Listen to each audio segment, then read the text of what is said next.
Du weißt, dass dein Kind zu viel Zucker isst. Vielleicht bist du auch ein Kind oder Jugendlicher. Du versuchst es zu begrenzen. Aber dann kommt die Schule, die Brotdose, der Kindergeburtstag, Ostern, Karneval, Halloween, Weihnachten. Das ganze Jahr ist eine einzige Zuckerparty. Und irgendwann fragst du dich, ist das wirklich so schlimm? Kann ein Kind heute überhaupt noch normal aufwachsen?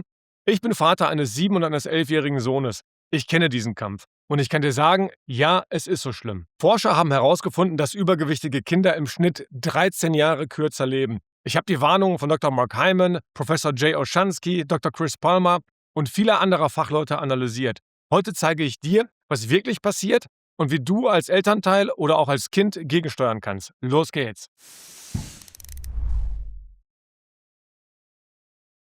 Hi, ich bin Arthur von Life Algorithm. Mit 46 Jahren bin ich fitter, als ich es mit 30 war. Mit nur 3 Stunden Training pro Woche, ohne teure Supplemente und 100% natürlich. Meine Heuschnupfenallergie ist weg, obwohl ich früher auf Cortison angewiesen war. Mein Körperfettanteil liegt dauerhaft bei rund 12%. Ich bin kein Arzt, ich bin Diplom-Informatiker. Und ich denke in Systemen. Input rein, Output raus. Wenn der Output schlecht ist, stimmt der Input nicht. So einfach ist das.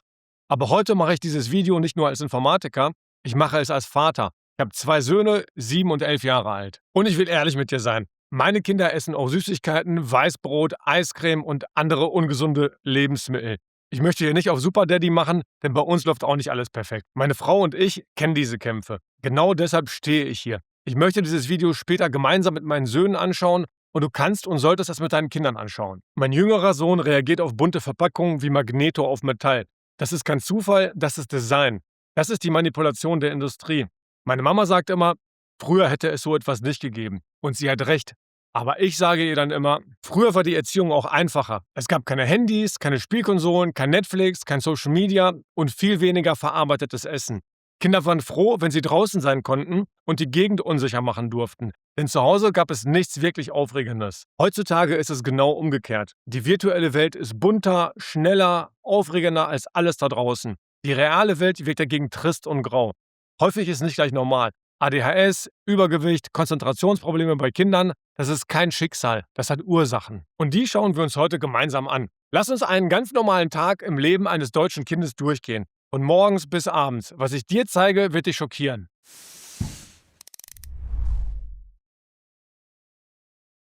Fangen wir ganz am Anfang an. Noch vor dem ersten Schultag, noch vor dem ersten Bissen. Die Lebensmittelindustrie wartet nicht, bis dein Kind laufen kann. Sie beginnt in den ersten Lebenswochen. Die Natur hat dafür gesorgt, dass Muttermilch das perfekte erste Lebensmittel ist. Kolostrum, die erste Muttermilch, ist vollgepackt mit Antikörpern und Nährstoffen, die kein Labor der Welt reproduzieren kann. Sie ist von Natur aus süß durch Laktose und perfekt auf das Neugeborene abgestimmt. Und dann kam die Industrie.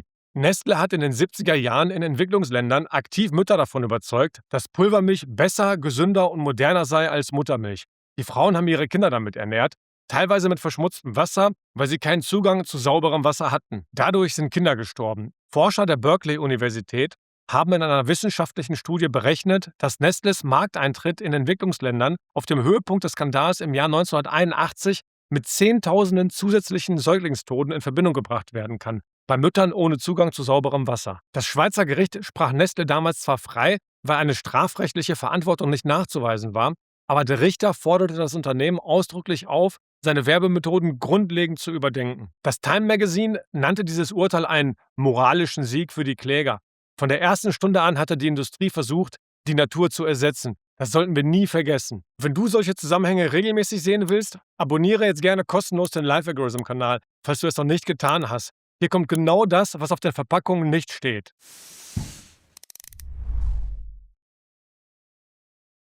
Machen wir weiter. Jetzt ist dein Kind älter. Es ist Schulkind und der Morgen beginnt. Frühstück. Was liegt auf dem Tisch? Weißbrot mit Nutella oder Marmelade? Vielleicht Cornflakes mit Milch. Vielleicht Haferflocken, weil das ja so gesund sein soll. Das ist kein Frühstück, das ist Kuchen ohne Kerzen. Dr. Mark Hyman von der Harvard Medical School hat untersucht, was ein Haferflockenfrühstück mit dem Körper eines Kindes macht, Aber sieh dir das selbst mal an. Es gibt eine tiefgreifende Studie meines Freundes David Ludwig in Harvard, wo er eine Gruppe übergewichtiger junger Leute, Kinder, Teenager nahm und ihnen 3 verschiedene Frühstücke gab mit exakt den gleichen Kalorien. Haferflocken, kernige Haferflocken, Omelette. Dann sperrte er sie in einen Raum, maß stündlich ihr Blut und verfolgte alles. Er sagte, wenn ihr Hunger habt, drückt diesen Knopf, wir bringen euch mehr Essen. So konnten sie essen, was immer sie wollten. Die Haferflockengruppe hatte nicht nur höhere Insulin, Cortisol und Adrenalinwerte, was das Stresshormon ist. Haferflocken zu essen war also buchstäblich, als würde man im Körper von einem Tiger gejagt. Ihr Körper kannte den Unterschied nicht. Es machte diese Kinder tatsächlich hungriger und sie aßen 81% mehr Nahrung als die Omelette-Gruppe. Denken Sie daran, sie aßen die gleiche Kalorienmenge an Omelette, Haferbrei oder kernigen Haferflocken. Die kernigen Haferflocken waren besser, aber sie aßen immer noch 50% mehr als die Omelette-Gruppe. Wenn Sie morgens Stärke oder Zucker zu sich nehmen, sei es ein Muffin, ein Bagel, Haferbrei, French Toast, Pfannkuchen, ein Fruchtsmoothie, was auch immer die Leute essen, es ist das Schlimmste, was Sie tun können. Sie sollten Ihren Tag mit Protein und Fett beginnen. Verstanden? Haferflocken lösen im Körper deines Kindes eine ähnliche Stresshormonreaktion aus wie eine Bedrohungssituation. Cortisol hoch, Adrenalin hoch. Der Körper im Alarmmodus. Und danach essen diese Kinder 81% mehr als Kinder, die ein Omelett gegessen haben. Du gibst deinem Kind morgens Raketentreibstoff, der in 20 Minuten ausgebrannt ist.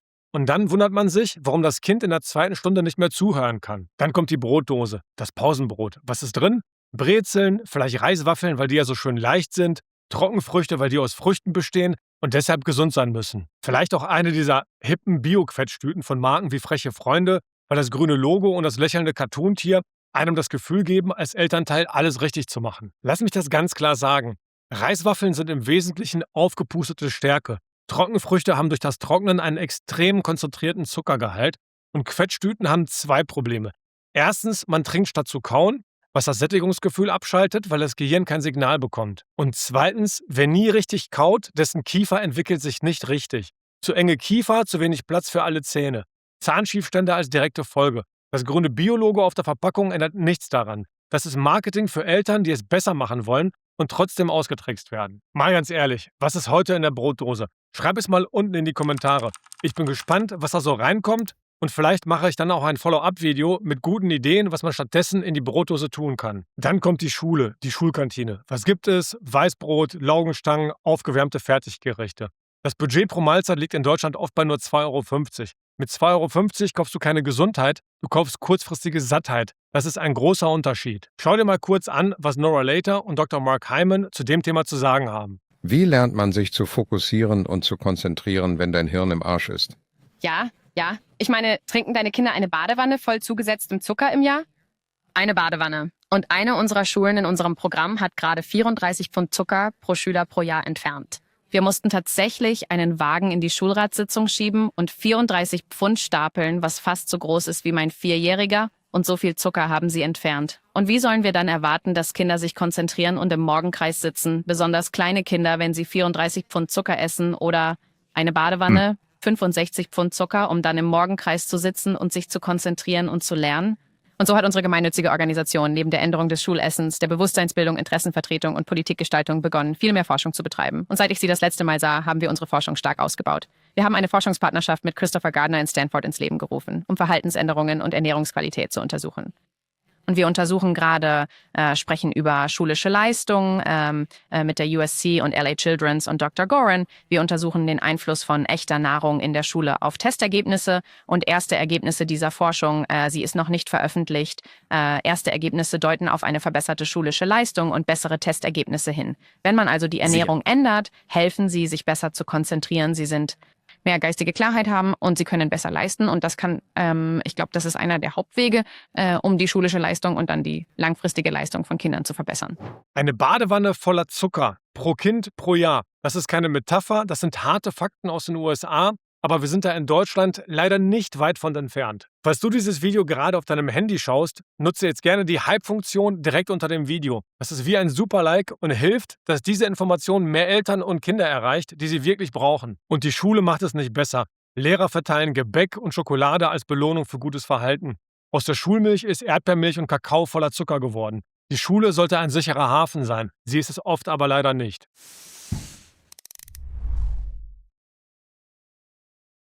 Kommen wir zum Mittagessen. Das Kind kommt nach Hause. Was ich bei meinen eigenen Söhnen beobachte, sie rühren oft das Mittagessen kaum an und 30 Minuten später greifen sie nach Snacks. Das ist ein echtes Problem. Das Mittagessen liefert Nährstoffe, wenn es denn gut ist. Snacks danach sind fast immer leere Kalorien. Keine Vitamine, kein Protein, keine echte Energie. Nur Zucker und Stärke, die den Insulinspiegel wieder nach oben treiben. Die Dauersnackerei hat keine Regeln. Der Insulinspiegel bekommt keine Pause, der Körper kommt nie zur Ruhe. Die Norweger machen es besser. Die haben für ihre Kinder den sogenannten Lørdagsgodt. Übersetzt bedeutet es Samstagssüßigkeiten. Einen festen Tag pro Woche, an dem Süßes erlaubt ist. Das Kind weiß, samstags gibt es Süßigkeiten. Fertig. Kein tägliches Verhandeln, kein tägliches Nein. Eine klare Regel schlägt 1000 Diskussionen. Und dann sind da noch die Getränke. Säfte, Smoothies, Energydrinks. Das Sättigungshormon Leptin reagiert nicht auf Flüssigkeiten. Man trinkt 500 Kalorien und das Gehirn registriert, ich habe nichts gegessen. Fruchtsaft ist Cola im Gesundheitsoutfit. Die Leber verarbeitet Fruchtzucker ähnlich wie Alkohol. Er wird direkt in Fett umgewandelt, statt als Energie genutzt zu werden. Studien zeigen, Kinder, die regelmäßig viel Saft trinken, haben ein deutlich erhöhtes Risiko für eine Fettleber, auch wenn sie auf der Waage völlig normal aussehen. Meine Kinder machen mittlerweile einen kleinen Wettbewerb daraus, wenn wir in einem Restaurant sind. Wer bestellt Wasser? Ich sage ihnen, dass die Wahl bei ihnen liegt, aber nachdem sie die richtige Wahl getroffen haben, sage ich ihnen, dass ich stolz auf sie bin. Es gibt auch mal eine Limo oder einen Saft als Ausnahme, aber es ist ihre Entscheidung und eine Ausnahme nicht die Regel. Manchmal habe ich den Eindruck, dass wir nicht mehr weit weg von dem satirischen Film Idiocracy entfernt sind.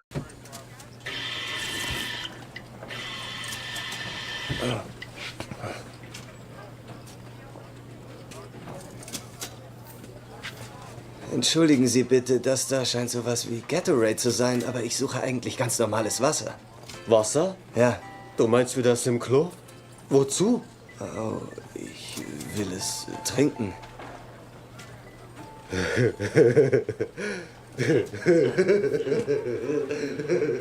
Die Grundregel ist einfach. Kinder sollten hauptsächlich Wasser trinken. Alles andere ist eine absolute Ausnahme. Das gilt auch für die Fruchtsäfte, denn Orangensaft zum Beispiel hat mehr Zucker als Cola. Ich habe neulich einen 14-Jährigen beobachtet, bereits übergewichtig, der einen Proteinshake getrunken hat.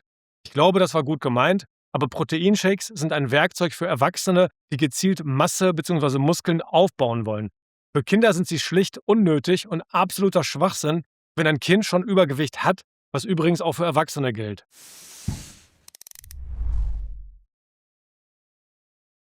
Und dann, wenn das Kind endlich Pause hat vom Essen, kommt der nächste Angriff. Diesmal nicht auf den Bauch, sondern auf den Kopf. Konsole an, Vorhänge zu, kein Rausgehen, keine Bewegung, keine Sonne, keine frische Luft. Ich hole meinen Jüngeren oft von der Grundschule ab und letzten Sommer habe ich an einem der schönsten Tage des Jahres etwas Krasses live miterlebt. 2 Schüler aus der 2. oder 3. Klasse laufen an mir vorbei und reden aufgeregt, gleich Battle Royale. Die gehen nach Hause und zocken Fortnite. Obwohl Fortnite erst ab 12 Jahren freigegeben ist. Die sitzen dann im Dunkeln, während draußen die Sonne brennt. Das ist echt nicht normal. Das ist krank.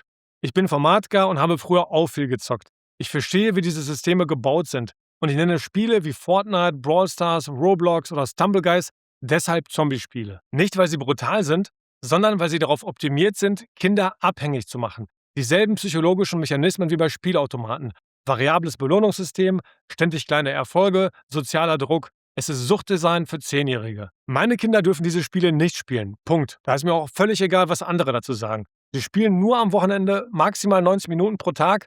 Und diese Zeit müssen sie sich durch gutes Benehmen verdienen, was nicht immer klappt. Es gab schon Pausen von mehreren Monaten bei uns, wenn wir gemerkt haben, dass Spiele zu viel mentalen Raum eingenommen haben. Wenn du nicht in solchen Situationen enden möchtest, wie ich dir gleich zeige, dann solltest du dir eine Strategie für solche Spiele überlegen.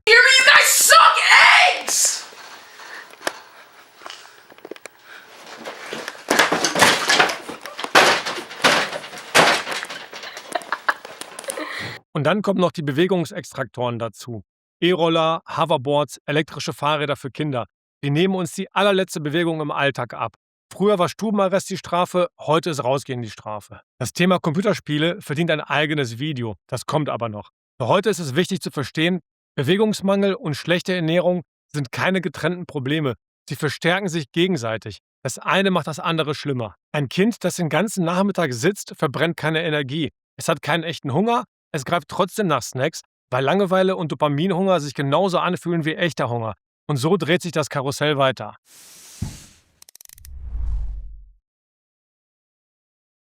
Was macht dieser Dauerangriff mit dem Körper eines Kindes? Nicht in 30 Jahren, sondern jetzt in der Pubertät und dann Schritt für Schritt den Rest des Lebens. Hippokrates, der Begründer der modernen Medizin, hat vor 2500 Jahren etwas gesagt, das heute aktueller ist denn je. Krankheiten befallen uns nicht aus heiterem Himmel.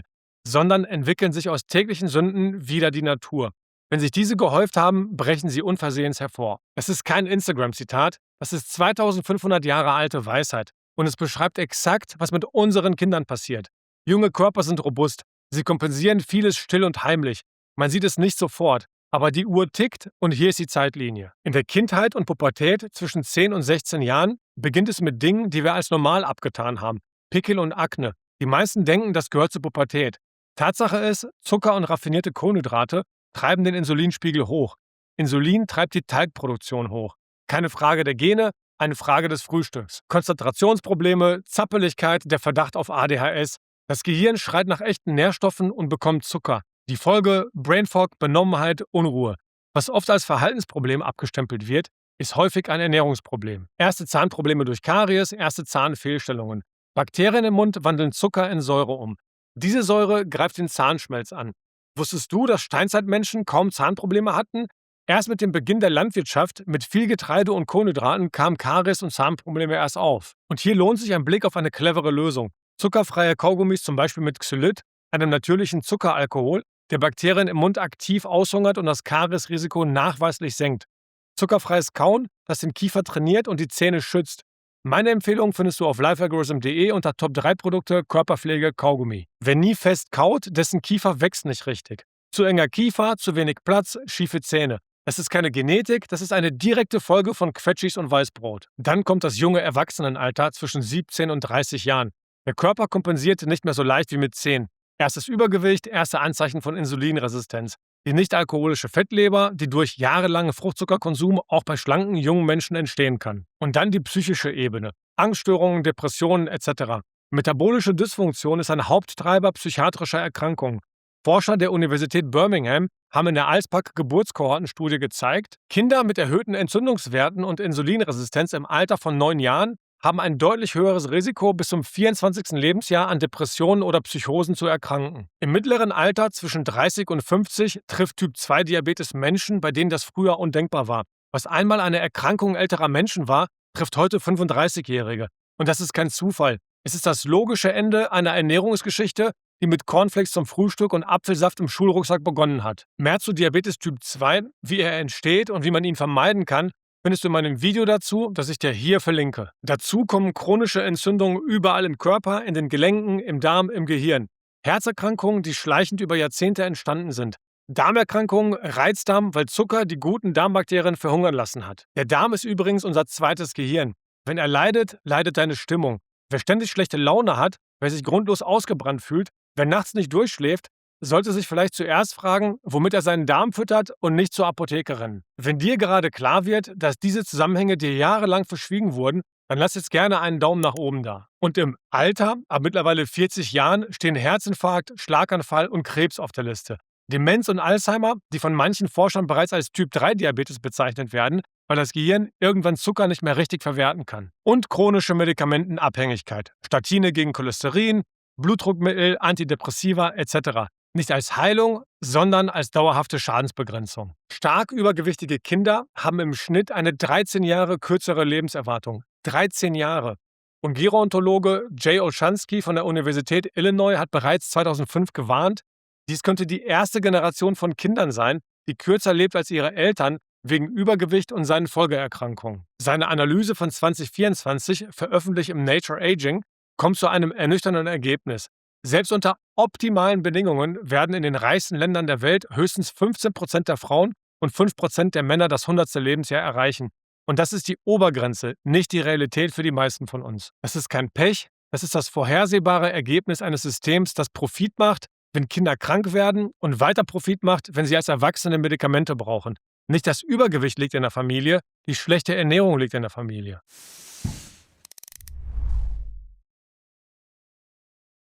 Jetzt kommt die gute Nachricht und die ist einfacher, als du denkst. Kinder kaufen nicht selbst ein, Kinder kochen nicht selbst, Kinder entscheiden nicht, was im Kühlschrank steht. Das tust du. Du bist der Türsteher und was durch die Tür kommt, bestimmt den Output. Dr. Sean Baker hat es einmal auf den Punkt gebracht. Ein Vierjähriger sollte keine Ernährungsentscheidung für den Haushalt treffen. Wenn das Kind nur Nudeln mit Ketchup essen möchte, ist das kein angeborener Geschmack, das ist das, was du ihm gegeben hast. Kinder verhungern nicht, wenn sie mal eine Mahlzeit auslassen. Das klingt hart, aber es stimmt. Fangen wir mit dem Frühstück an. Tauscht die Haferflocken oder die Cornflakes gegen Eier, Rührei, Spiegelei, Omelett oder andere natürliche Lebensmittel. Eier liefern hochwertiges Protein und gesunde Fette. Sie stabilisieren Hormone und Blutzucker. Das Kind kommt mit Energie durch den Vormittag, ohne Absturz, ohne Heißhunger. Das ist kein Trend, das ist Biochemie. Und dann ist da die Studie von Forscherinnen Charlotte Neumann und Lindsay Allen von der Universität Kalifornien. Sie haben untersucht, was passiert, wenn Schulkinder täglich zusätzlich 60 Gramm Fleisch zu ihrer normalen Ernährung bekommen. Das Ergebnis war deutlich. Die Kinder in der Fleischgruppe bauten im Schnitt fast doppelt so viel Muskelmasse auf wie die Kinder ohne Fleisch. Bessere Ergebnisse in Intelligenztests, besseres Problemlösungsverhalten und mehr Führungsqualitäten im freien Spiel. Der Süßigkeiten-Tag funktioniert. Wähle einen festen Tag pro Woche, Samstag Süßigkeiten-Tag oder welcher Tag auch immer. Die restliche Woche ist klar geregelt. Kein tägliches Verhandeln, das Kind weiß, wann Süßes kommt. Das macht es sogar einfacher für das Kind, weil es nicht ständig hoffen und betteln muss. Nimm dein Kind mit in den Supermarkt und mach ein Spiel daraus, die Supermarkt-Safari. Zeig ihm, was du siehst. Bunte Verpackungen genau auf Augenhöhe der Kinder. Es ist kein Zufall, die wollen dich austricksen. Sag deinem Kind, wir sind die Detektive. Wir fallen nicht darauf rein. Und dann gibt es eine Regel, die so einfach ist, dass ein Drittklässler sie auch versteht. Labor oder Bauernhof. Wenn die Zutatenliste so lang ist, dass du die Wörter nicht aussprechen kannst, kommt das Produkt aus dem Labor. Ein Ei hat keine Zutatenliste, ein Apfel auch nicht, ein Stück Fleisch auch nicht. Die kommen vom Bauernhof, das ist echtes Essen. Erkläre deinem Kind den Unterschied zwischen einem ganzen Apfel und einem Glas Apfelsaft. Im ganzen Apfel ist der Zucker in Ballaststoffe eingepackt. Die sind wie Sicherheitsgurte, die dafür sorgen, dass der Zucker langsam ins Blut geht. Im Saft fehlen diese Gurte komplett. Der Zucker rast wie ein Auto ohne Bremsen ins Blut. Erst der schnelle Rush, dann der harte Absturz. Dann kommt das Zappeln, dann kommt die schlechte Note und niemand denkt daran, dass es am Frühstückssaft lag. Und das ist etwas, das ich dir als Elternteil mitgeben möchte. Du musst kein Ernährungsexperte werden. Du musst nur anfangen, Fragen zu stellen. Was steht auf der Zutatenliste? Kommt das vom Bauernhof oder aus dem Labor? Würde mein Urgroßvater dieses Lebensmittel erkennen? Wenn nicht, dann lass es lieber im Regal stehen. Und dann gibt es noch dieses Gehirnjucken. Erkläre deinem Kind, dieses plötzliche Verlangen nach Schokolade mitten am Nachmittag ist oft gar kein echter Hunger. Der Bauch ist nicht leer, aber das Gehirn will einen schnellen Kick. Frag dich, ist mein Bauch hungrig oder juckt mein Gehirn? Wenn dein Kind trotzdem nach einem Snack greift, dann gib ihm einen, der nicht schadet. Auf lifealgorithm.de findest du unter Top 3 Produkte, Ernährung, Snacks, die Panifactum Low Carb Bites. Echte Snacks mit nur 5 bis 7 Gramm Kohlenhydraten, ohne Getreide, ohne Gluten, ohne Zuckerzusatz. Schokolade, Nuss, Himbeer oder Kokos, das sind Snacks, bei denen das Gehirn seinen Kick bekommt, ohne dass der Insulinspiegel Achterbahn fährt. Was ich zu Hause mache, ich persönlich esse gar kein Frühstück und meine beiden Söhne essen immer weniger am Morgen.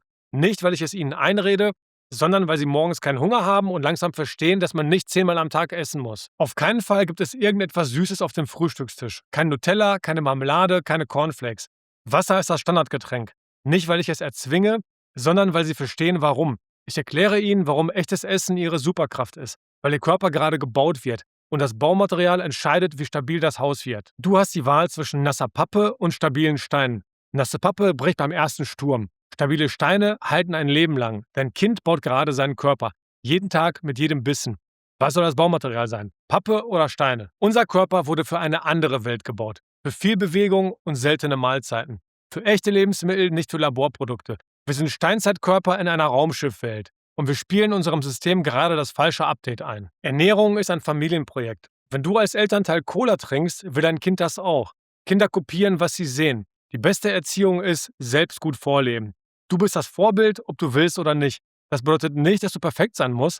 Es bedeutet, dass du ehrlich bist. Ich zeige meinen Söhnen auch, wenn ich mal eine Ausnahme mache. Und ich erkläre ihnen, warum es eine Ausnahme ist und keine Regel. Es ist kein Verzicht, das ist Bewusstsein. Unsere Gesellschaft nennt es Genuss, sich krank zu essen und Verzicht, sich gesund zu ernähren. Aber das wahre Opfer bringen nicht die Disziplinierten. Das Opfer bringen die, die ihre Gesundheit gegen kurzfristige Dopaminkicks tauschen und später mit Krankheit bezahlen.